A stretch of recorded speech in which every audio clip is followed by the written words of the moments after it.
warahmatullahi wabarakatuh. Halo sahabat Rema, selamat datang di program Kata Pemimpin.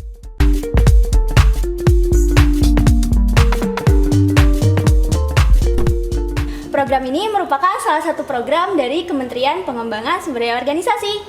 Tak kenal maka tak sayang. Perkenalkan, saya Vanesha Nur Salsabila dari Kementerian Pengembangan Sumber Daya Organisasi. Teman-teman pasti sudah tahu kan kata pemimpin itu apa? Nah, tapi kata pemimpin kali ini kita agak sedikit beda nih seperti kata pemimpin pada biasanya. Karena kita akan mengundang dan juga ngobrol-ngobrol seru dengan sosok yang sangat keren dan sangat hebat. Pasti teman-teman sudah penasaran kan siapa? Mari kita sambut bersama-sama Wakil Presiden BEM UPI, Kang Suprayatno. Halo Kang Yatno, selamat datang. Selamat datang. Apa kabar nih? Alhamdulillah sehat-sehat. Alhamdulillah, semoga sehat-sehat terus ya. Alhamdulillah. Lagi sibuk apa nih sekarang? Skripsi kayaknya ya? Iya skripsi sih. Semoga lancar ya skripsinya. Alhamdulillah, semoga. Amin.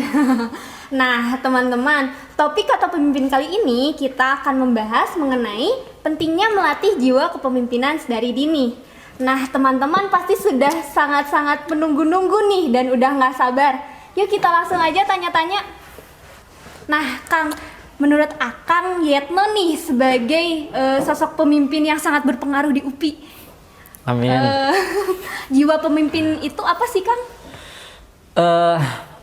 Jiwa pemimpin ya? Mungkin kalau kita melihat dari sudut pandang teologi gitu ya, dari sudut pandang agama, kepemimpinan itu kan sebenarnya sifat gitu ya, suatu sifat yang memang sudah sejak bayi gitu ya, sejak lahir Tuhan Yang Maha Esa itu menyematkan kepada diri setiap orang gitu ya. Tapi hal yang demikian itu ternyata tidak semua orang bisa menyadari bahwa potensi kepemimpinan itu ada dalam setiap diri manusia gitu ya. Nah, hanya orang-orang yang memang memiliki kepekaan yang luar biasa, kesadaran yang luar biasa yang bisa tahu potensi-potensi yang mereka miliki gitu ya. Artinya memang sifat yang tadi itu ya harus melalui proses yang panjang, dilatih, terus dibiasakan, diberikan treatment dan lain sebagainya supaya memang benar-benar terlatih, karena sifat yang tadi itu hanya sifat dasar gitu ya. Untuk menjadi seorang pemimpin yang luar biasa itu nggak cukup hanya membawa sifat-sifat tadi aja, juga butuh treatment yang pada akhirnya sifat tadi itu apabila kita kelola dengan baik itu akan menghadirkan kemampuan pengendalian diri yang baik gitu ya, sehingga kita bisa membedakan mana yang baik, mana yang enggak, tindakan apa yang harus kita ambil dan tindakan apa yang enggak harus kita ambil. Makanya pada akhirnya tadi sifat tadi setelah diolah maka akan menghasilkan suatu kemampuan untuk bergaul, berkomunikasi dan mempengaruhi orang lain. Ya sesimpel itu sih sebenarnya gitu ya. Artinya memang kalau kita berbicara tentang kepemimpinan, artinya kita berbicara tentang sifat yang dibawa sejak lahir, diolah, sehingga pada akhirnya menjadi suatu kemampuan yang bisa kita gunakan untuk mempengaruhi orang lain, gitu. Betul sekali Kang.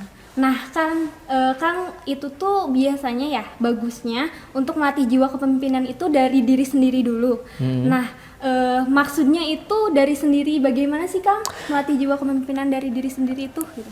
Nah sebenarnya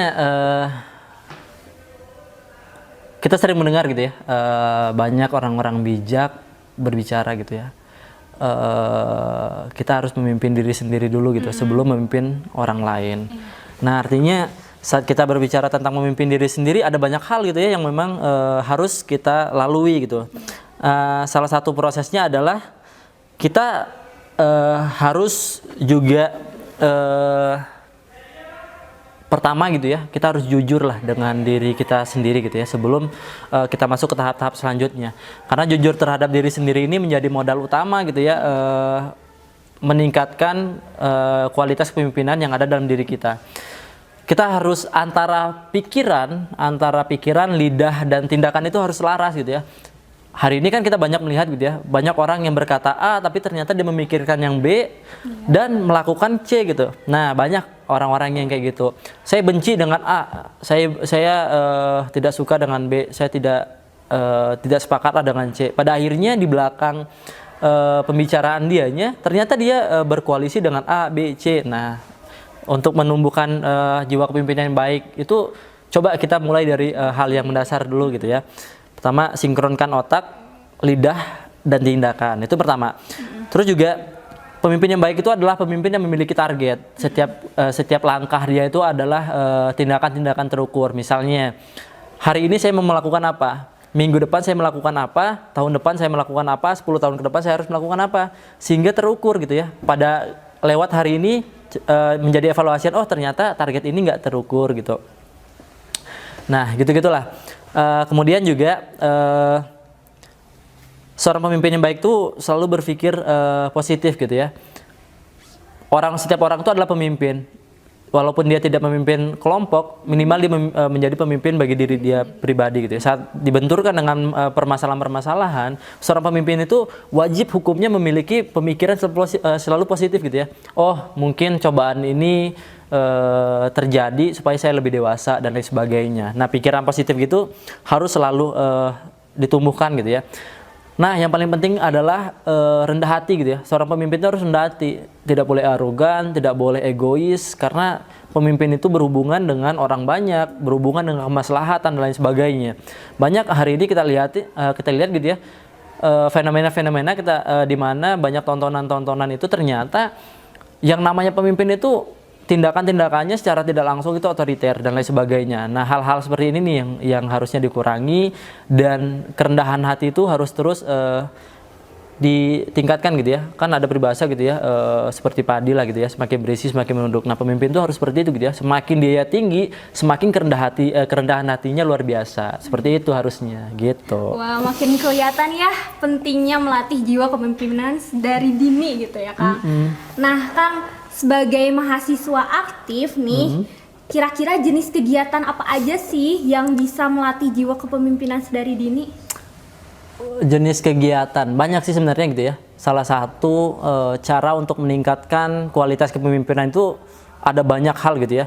Diskusi seperti ini juga menjadi media untuk meningkatkan kepemimpinan gitu ya, karena kita harus memilah kalimat mana yang harus kita keluarkan, kalimat mana yang harus kita tahan, terus penekanan nada seperti apa yang harus kita lakukan itu juga menjadi pembelajaran. Itu ya hal kecil lah gitu ya.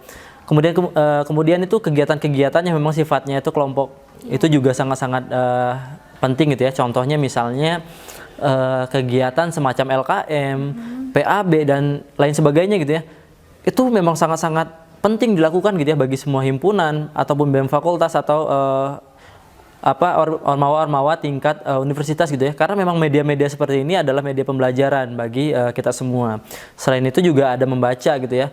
Pemimpin yang baik, pemimpin yang luar biasa adalah yang memiliki referensi yang luar biasa pula gitu ya.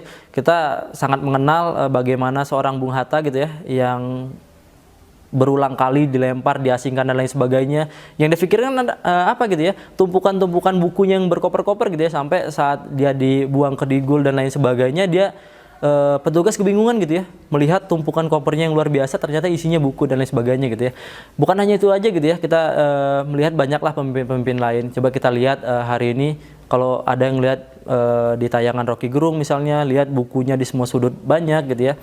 Ada yang lain-lain lah, Pak Habibie dan lain sebagainya. Artinya memang sumber baca literatur itu memang sangat-sangat penting gitu ya. Literasi itu sangat-sangat penting untuk meningkatkan kualitas kepemimpinan kita. Hal-hal seperti itu sih kurang lebih.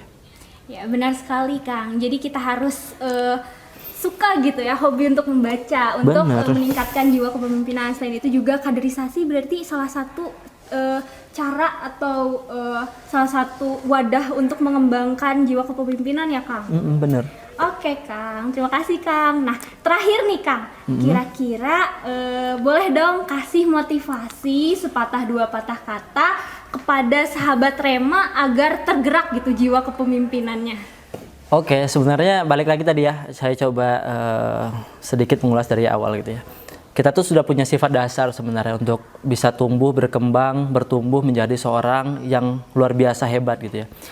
Hanya sifat dasar tadi akan menjadi sangat luar biasa apabila memang sudah melalui proses yang panjang. Makanya sangat penting gitu ya, dalam menjalani hidup kita tuh lebih banyak menyibukkan diri untuk hal-hal positif karena segala kualitas baik itu tertempa di sana gitu ya. Nah, hal yang ingin saya sampaikan sebenarnya dua gitu. Yang pertama, tumbuhlah kita menjadi orang yang pembelajar. Saya itu selalu berkata gitu kalau setiap kali ada permintaan untuk berbicara, saya bilang gitu ya. Setiap apapun jabatan saya, apapun posisi saya gitu ya, saat saya ketemu sama orang baru, saya adalah botol kosong gitu. Karena bagi saya pribadi, orang-orang baru itu selalu memiliki hal-hal yang baru juga gitu, yang hari ini nggak saya punya. Artinya kalau saya posisinya ketemu orang baru, botol saya itu penuh, kita nggak bisa menampung apapun lagi gitu ya.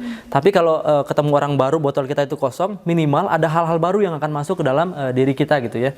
Jangan pernah menunjukkan diri kalau kita itu, saya mah pimpinan BEM dan lain sebagainya. Itu tidak penting gitu ya, karena di luar sana banyak orang-orang yang masih jauh luar biasa hebat daripada kita gitu ya.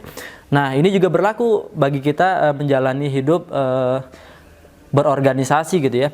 Mungkin di dunia organisasi kampus banyak itu yang namanya politik gitu ya, lawan politik dan lain sebagainya. Bagi saya pribadi, lawan politik itu adalah teman untuk bertukar tambah pikiran gitu ya. Bagi saya pribadi, siapapun orangnya, siapapun apapun backgroundnya, bagi saya pribadi tidak ada kewajiban untuk memusuhi mereka gitu ya.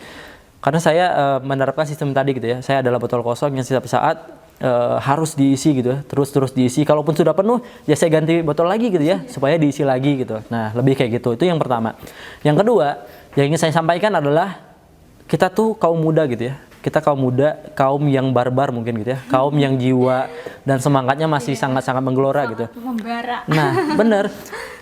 Hal yang ingin saya sampaikan adalah satu sih, beranilah untuk hidup menjadi berbeda gitu ya. Karena dunia ini sudah dipenuhi dengan hal-hal yang sama. Percuma hari ini kalian bercita-cita untuk menjadi pimpinan BEM misalnya gitu ya. Untuk apa gitu ya kalau memang cita-cita kalian hanya sebatas menjadi pimpinan BEM. Setelah kalian tercapai cita-cita kalian nggak punya referensi lain gitu. Tapi coba kita menjadi hal yang berbeda. Saat ada teman kita menjadi pimpinan BEM, kenapa kita tidak memilih hal-hal lain gitu ya yang memang ternyata itu menjadi minoritas di perkumpulan kita dan lain sebagainya. Intinya satu tadi gitu ya. Beranilah menjadi berbeda sebab dunia sudah terlalu dipenuhi dengan hal yang sama gitu. Apa bedanya kita sama orang lain kalau kita dengan apa yang kita miliki sekarang masih juga bertahan dengan pilihan-pilihan yang ternyata pilihan ini adalah mayoritas orang-orang memilih. Lebih gitu sih. Wah, keren sekali Kang. Luar biasa sekali. Pikiran saya jadi sangat-sangat terbuka untuk melatih jiwa kepemimpinan saya dari dini gitu ya Kang.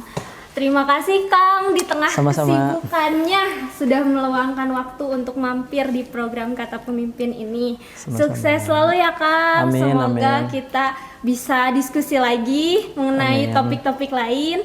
Pokoknya sehat selalu juga ya Kang. Amin. Sampai ketemu lagi. Sampai ketemu. Nah, sahabat Rema, tadi kita sudah bincang-bincang mengenai jiwa kepemimpinan dan cara menumbuhkannya sedari dini. Semoga podcast ini dapat menginspirasi, menyemangati, dan juga memotivasi sahabat semua untuk menjadi pemimpin di masa yang akan datang. Saya Vanessa Nur Salsabila undur diri. Mohon maaf apabila banyak kesalahan. Sampai jumpa di Kata Pemimpin berikutnya.